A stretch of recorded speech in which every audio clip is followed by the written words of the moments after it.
Hi, my name is Julia, and this is my video presentation on Robert Whitaker's book, Anatomy of an Epidemic. I will be referring to the guided questions as well as the literature itself, and then also external resources that I use to help me in answering these questions with substantial evidence. The first question asks your reactions and understanding of Robert Whitaker's book. I would say that it wasn't an easy read. It took me a little bit of getting used to, but by the third or fourth chapter, I found comfort in what I was reading and, the material I was gathering from the message that his book was sending.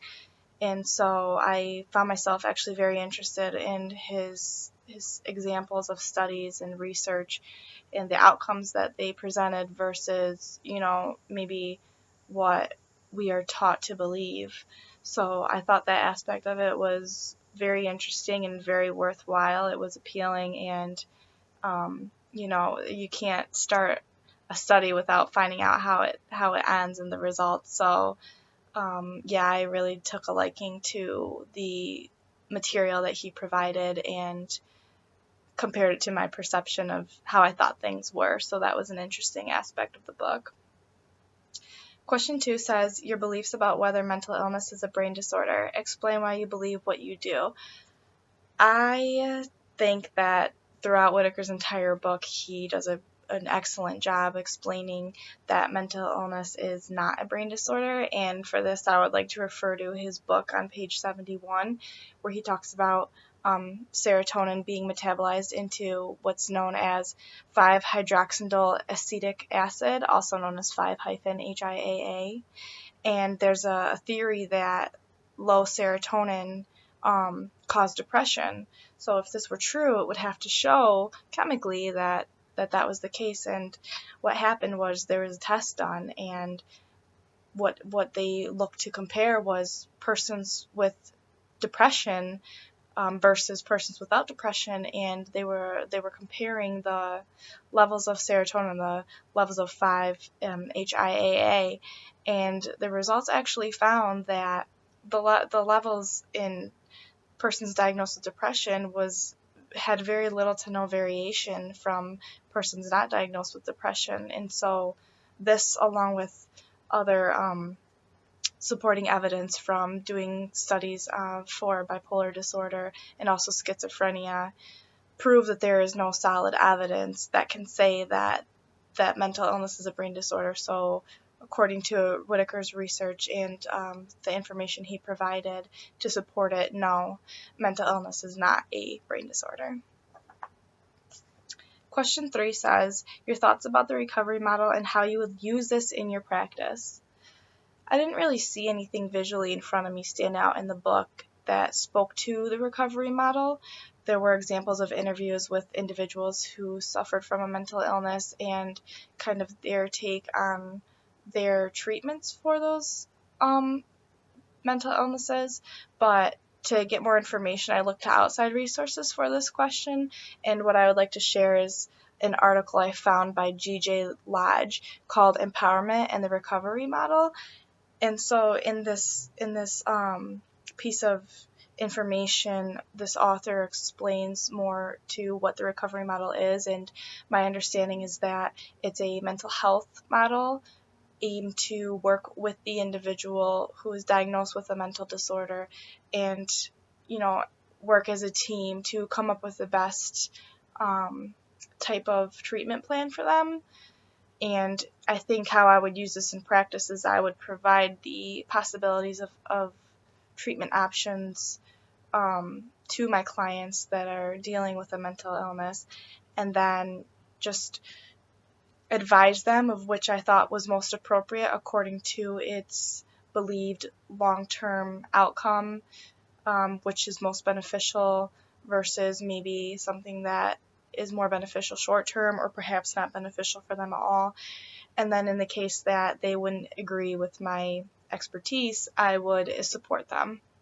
I would encourage them to, not commit to anything fully. I would encourage them to be open to trying things, and I think in doing so, that would allow them to gain a sense of their self and what they think is best for them. And then if at any moment they felt that maybe they'd like a change in plan, or that something wasn't working and we needed to revise our treatment plan, I would be willing to do that with them, to go over our options from before, maybe add options that are new, and work with this person to see what suits their best interest. Question 4 says, the impact of stigma and discrimination on people who have a mental health label, and identify what you as a social worker can do to change this. For this, I'd like to refer to a book I read earlier this course called The Center Cannot Hold: My Journey Through Madness by Ellen Sachs.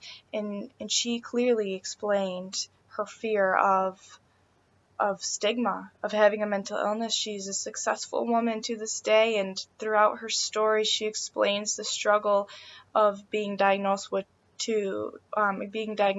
what was later found to be schizophrenia. And she excelled academically, she excelled in philosophy, and she excelled in law school, and now she holds a position as a professor at a well-known university, and she has a lot to her name. But she spoke to the fear of not being taken seriously as a professional, not getting credit for her work, or being validated for her finding and her academic advances that really helped push the law, the legal aspect of society, and also, the philosophical aspect. And so I think that her example is just one of many that we see today of persons with a mental illness being feared, being told that they are not equal in their rights, and being told that they are something to be thought of as uncomfortable or tense or sporadic. They don't take care of themselves, and there's all these stigmas and generalizations about mentally ill people that just aren't true, and society doesn't understand that. So what I would do as a social worker is I would, one, advocate for the mentally ill population and try to educate the world that they need to take a different perspective, and they need to better understand mental illness as, just another struggle that somebody's facing that should not differ them from the people around them. We all have those struggles internally, externally, mentally, physically, financially, emotionally. We all have something we're fighting against and something we're fighting for, and it would be unfair and unjust to say that a person with a mental disorder is unworthy of living a happy, healthy life, because as we've seen through the book and through so much substantial literature, that it is possible to recover from a mental illness, and it is possible to survive in mainstream society. And so also to support this answer, I would like to refer to Peter Burns' article called Stigma of Mental Illness and Ways of Diminishing It. And what he suggests is that as a clinician, we work with our clients to acknowledge stigma of mental illness, to acknowledge that it survives, and that we're going to face these situations where we are going to be discriminated against because of our mental illness, and to incorporate that into a treatment plan as part of our treatment plan to, help these people with these diagnoses find comfort with themselves, have the confidence to, stand up to the world and say, you do not define me, my mental illness does not define me, and I am perfectly capable of being happy in life and healthy in life, just as the people around me. And so I think that it's really important that we, empower those that we're working with and help educate those around us who don't understand what a mental illness is like and how it affects an individual. Question 5 says, how this book and your additional research have influenced your thoughts about mental health.